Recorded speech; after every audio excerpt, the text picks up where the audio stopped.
Guys, একটা গরিব ছেলে কিভাবে ফ্রি ফায়ারে আকৃষ্ট হয় আর আস্তে আস্তে ফ্রি ফায়ার গেমটা খেলার মাধ্যমে একটা মেয়ের সাথে তার পরিচয় হয়। আর সেই মেয়েটা ছেলেটার সাথে প্রতারণা করে। আর সেই গরিব ছেলেটা কি মেয়েটার উপর প্রতারণার বদলা নিতে পেরেছিল?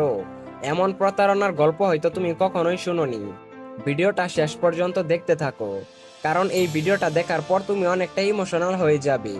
তো চলো আর বেশি পেঁচাল না পেরে আজকের গল্পটি শুরু করি। ঢাকার এক জায়গায় চারদিকে লোহার কাটায় ঘেরা এক বস্তি। এখানেই জন্ম নিয়েছিল রায়হান। ঘরটা ছিল অনেক ছোট, মাথার উপর টিনের চাল। বর্ষায় বৃষ্টি পড়লে যেন টিনের চালের উপরে ঢেউ ওঠে। রায়হানের বাবা মারা গেছেন যখন সে মাত্র 5 বছরের। মা সালমা বেগম গার্মেন্টসে কাজ করেন। সকালে 7টায় বের হন, ফিরেন রাত 9টায়। মুখে সবসময় হাসি, কিন্তু চোখের মধ্যে চেপে রাখা ক্লান্তির ছাপ, যা রায়হানকে কখনোই বুঝতে দেয় না। রায়হানের স্কুলে যাওয়া বন্ধ হয়েছে 2 বছর হলো।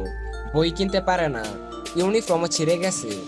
একদিন স্কুলের প্রধান শিক্ষক বলেছিলেন, তোর মাকে বলিস স্কুলে আসতে, আগের ফিস এখনো জমা দেওয়া হয়নি, নয়তো তুই আর স্কুলে আসিস না। তারপর থেকে রায়হান লজ্জায় আর কখনোই স্কুলে যায়নি। বন্ধু বলতে কেউ ছিল না। পাড়ার অন্য বাচ্চারা ব্যস্ত ক্রিকেট, ফুটবল কিংবা বাজি খেলা নিয়ে মারামারি করতে, কিন্তু রায়হান এইসবের মধ্যে ছিল না। সে বাসার এক কোনায় সবসময় চুপচাপ করে বসে থাকতো। তবে তার একটা পুরনো ভাঙা মোবাইল ছিল, যেটা তার মা একটা ঈদে অনেক কষ্ট করে কিনে দিয়েছিল। সেই মোবাইলে সে ইনস্টল করেছিল একমাত্র গেম ফ্রি ফায়ার। প্রথম দিকে কিছুই বুঝতো না। তার অ্যাকাউন্টটাও ছিল গেস্ট আইডি দিয়ে খোলা। র্যাঙ্কে নামলেই ওরা দৌড়া এনিমির মার খেত আর হারতো। কিন্তু ধীরে ধীরে ফ্রি ফায়ার গেমটা কিভাবে খেলতে হয় তা নিয়ে তার মধ্যে একটা ধারণা চলে আসে। রাত 12টায় মা ঘুমিয়ে গেলে সে ইয়ারফোন কানে লাগিয়ে গেম খেলতো আর সারা রাত র্যাঙ্ক পুশ করতো। সকাল 5টায় ঘুমাতো, চোখগুলো একেবারে লাল হয়ে যেত, তবুও তার হাত থামতো না। এভাবেই তার দিনকাল চলতে থাকে। কিন্তু একদিন হঠাৎ সে 12 কিল করে বুয়া নিল। স্ক্রিনে উজ্জ্বল হয়ে উঠলো বুয়া লেখাটি।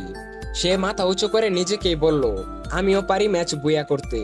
বস, গল্পটা তো মাত্র শুরু হলো।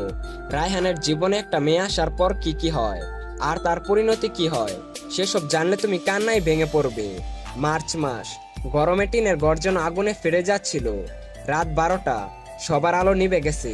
শুধু রায়হানের চোখ জলমল করতেছিল ফ্রি ফায়ার গেমটা খেলার জন্য। প্রতিদিনের মতো সে আজকেও বিয়ার র্যাঙ্ক ম্যাচ স্টার্ট করে। তার ভাগ্য এতটাই ভালো ছিল যে তার ম্যাচের মধ্যে একটা মেয়ে পড়ে গিয়েছিল। মেয়েটির নাম ছিল কুইন আলিশা। রায়হান প্রথমে ভাবছিল